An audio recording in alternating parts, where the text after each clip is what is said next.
So I think there are clear transitional points in an early stage company. Those involve uh, team.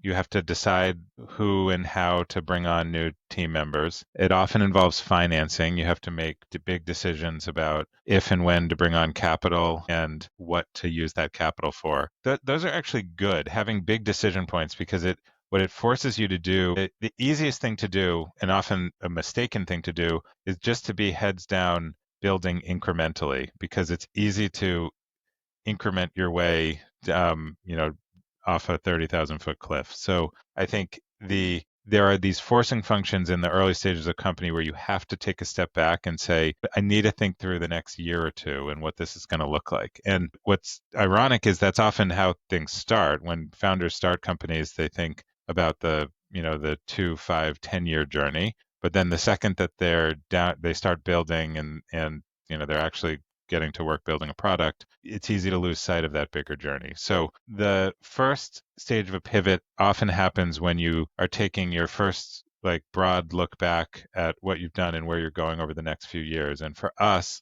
that was, look, we're growing reasonably fast. It wasn't hockey stick fast, but we grew a reasonably big practice model in New York because we had this nice modern healthcare experience, but we weren't doing much good for cardiovascular illness or disease. And that was gnawing at me. And so when we went to raise, it was I think a financing that was going to set us up for our next stage of growth. I said, it's not, I don't want to build this big consumer brand that, changes slightly the cardiac experience. What I want is to change the disease trajectory of cardiovascular illness. So we have to totally refocus which patients we're going after and how to do that.